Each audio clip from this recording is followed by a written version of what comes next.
The environmentalist Greta Thunberg completely changed my personal views on how I impact the planet, but it's not in the way you would think. Part 52 of sharing my story on here because it's so much easier than writing another book. So this was back in like 2018, and Greta Thunberg was addressing the UN and explaining how we need to reallocate resources to like third world nations, and the first world nations need to like not have an environmental impact. They need to go down to a zero carbon footprint and save those resources for like the third world nations. And she was much more eloquent about it, and it was really awesome. But at that exact moment, I was sitting on a 5-gallon bucket, cooking over a hole in the ground with like living in tents after a hurricane. And I'd been doing this for almost a year and a half by this point. So I was feeling very third worldish because like it was not a pretty situation. And how do you rise to a new level? There was just so many problems that I didn't know how to overcome. And I'm so deeply conscious of my environmental footprint and how I consume and what I consume.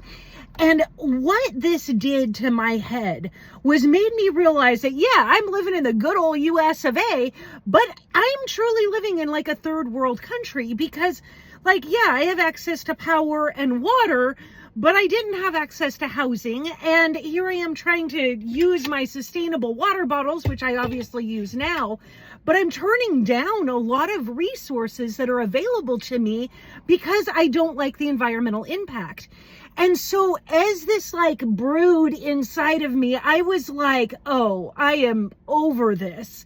I am going to use every resource that is available to me in order to get my life and my family into a better situation. Because yeah, I'm living in a first world country, except it doesn't feel like it and it sure doesn't look like it.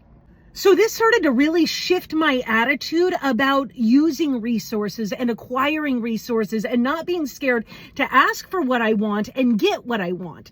But it was still really early, and we are live streaming like every night. We're doing a lot of reclaiming, and like it's just such a difficult, challenging life trying to make money and start when you're like at negative, when you have less than nothing and you have the responsibility of a large family.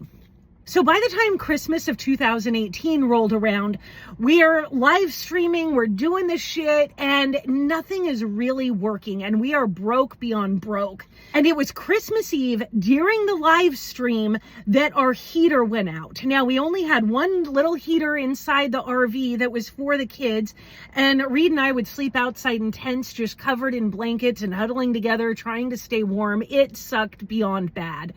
And I had such a good attitude, but it's really hard to maintain a good attitude for the long haul, especially when you're trying so hard to rise. And it seems like nothing you're doing is actually working. And I lost my shit. Now, fortunately, because it happened on the live stream, one of our viewers came and brought us a heater that night. So we had heat, but we still didn't have like presents for the kids. Like Christmas was not really Christmas. It sure didn't feel like Christmas. And I snapped. I snapped so hard. It wasn't an outward snap, but it was an internal snap.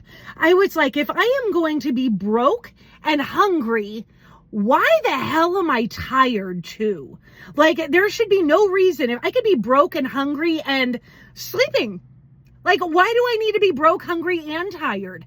And so I made a decision that Christmas that I was going to go to bed, and I was not going to do absolutely anything that did not make me money or bring me joy. Period. The end. And it seems like the worst time to go to bed because like it's Christmas, and I wasn't just committing for one day. I was committing like for the rest of my life. I was not going to do anything that didn't bring me joy or make me money. I told Reed, I will go out and work out in the salvage yard. Like, I'm happy to work because that makes me money, but I am not getting dirty unless you have at least 4 hours worth of work for me.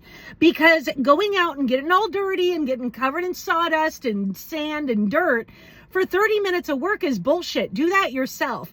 You have enough work for both of us to work for a few hours?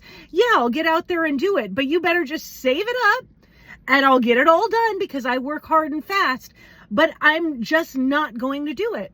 And I went to bed and started listening to more books and just relaxing and taking my time. I'd go play with the kids. We'd go to the beach. We'd do things, but being broke and hungry is a lot easier when you're not tired too. I also committed to doing all of the work that I had previously done.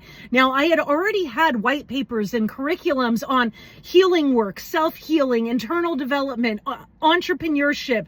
I have business plan curriculums. I actually have 12 different programs that have either been published as white papers or purchased by someone and they're working out in the world, but I still own the rights to my programs and curriculums that I've written.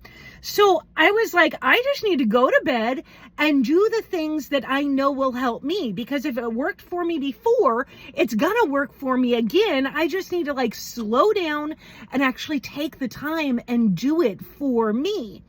And so for the next couple months, I literally just laid in bed probably 5 to 6 days a week. I would get up a couple days to work whenever Reed would have work for me, but otherwise I was just laying there listening to books, developing myself, learning to rest, playing with the kids, like cooking better food, and just enjoying myself. Meantime, Reed is spinning, like he is going 1,000 miles an hour because he's panicking, because he's like, what are we going to do? How are we going to handle this?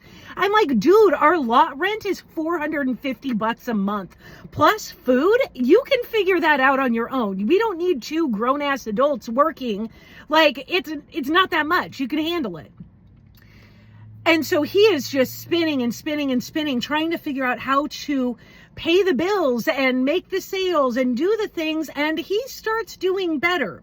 And then right around Valentine's Day 2019, and Valentine's Day has always been kind of like the favorite holiday of our house because it's like celebrating love, just all kinds of love. It's the story of love, and it's about a life of love and sharing love with each other. Valentine's Day rolled around and we also didn't have anything. I had been doing all of the bills. He didn't even have the login to our bank account. Like, I had been handling all of the money, all of the bills, all of the household stuff since 2004 when we got married. And so that's like, what, 14, 15 years? And I was just losing it. By like 9:30, 10 o'clock at night, he's still outside working in the dark saying, oh, we're going to do something for Valentine's Day. And I'm like, it's like past. You already missed the boat. Like it came and went, and we're not doing anything because it's late. And what sale are you going to make at 10 o'clock at night? And I went outside to talk to him because I was laying in bed. And I decided to give him my spreadsheet, my note that had all the spreadsheet in it for all of our bills and the banking information. I was like, this is all yours now because I'm done doing this also. And you can figure it out, because if you're so confident, you're just going to handle everything. And I'm just sick to death of telling you that there's bills due and you just ignoring me. So you can have this also. And that didn't go over real well, but he really didn't have a lot of choices because I was just done, like done. And it was right after that we had one of the biggest breakthroughs. So I'll tell you about that next.